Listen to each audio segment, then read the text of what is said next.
fait, les 7 personnes qui font partie de la compagnie aujourd'hui ont 7 parcours atypiques et différents, dans le sens où c'est pas 7 comédiens qui se retrouvent pour faire une création. Il y a un sculpteur, scénographe, un photographe, Jean-Michel Rivolin qui lui est dans la technique au départ et devient comédien dans ce projet-là. Kerfi qui est aussi musicien, clown et comédien dans ce projet-là, comme dans d'autres projets au préalable. Séverine et moi on est comédiennes.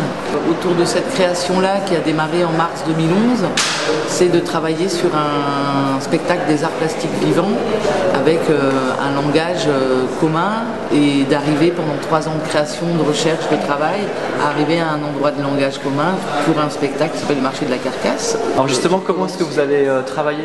Est-ce que vous pouvez nous parler un petit peu du processus de création de ce spectacle? Mes enfants ils font trou. Ah oui, ben on peut faire ça. À toi. Bon, j'y vais. Ouais, Et le processus de création. Donc, en fait, au tout début de la création, étant donné qu'on avait décidé de faire un spectacle avec une jauge, on a décidé de faire appel à un metteur en scène qui s'appelle Jérôme Bouvet, qui est le metteur en scène entre autres de Rien Merci, qui est aussi un grand, on va dire, un grand penseur du spectacle, un vivant, qui est quelqu'un qui a une énorme humanité, voilà. Mais en même temps super, qui fait des créations en 3 ans. Il fait pas moins de 3 ans une création, c'est-à-dire une création pour lui, ça n'a pas, c'est pas 3 mois, on joue, etc.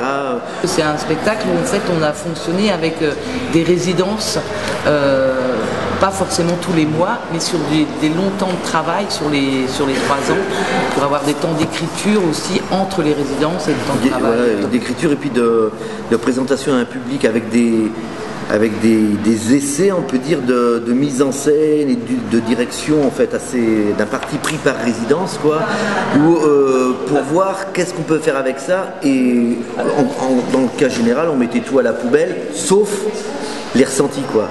Ce qu'on pouvait faire avec. Il y avait un public qui était là, un public test entre guillemets, et qui faisait un retour sur ce qu'il ressentait. Ouais. Voilà, puis on n'est pas les mêmes devant des gens qu'en répétition, etc. Quand Kerfini, on mettait tout à la poubelle, je pense que c'est plus une image qu'une réalité. Il y a eu beaucoup de moments où en fait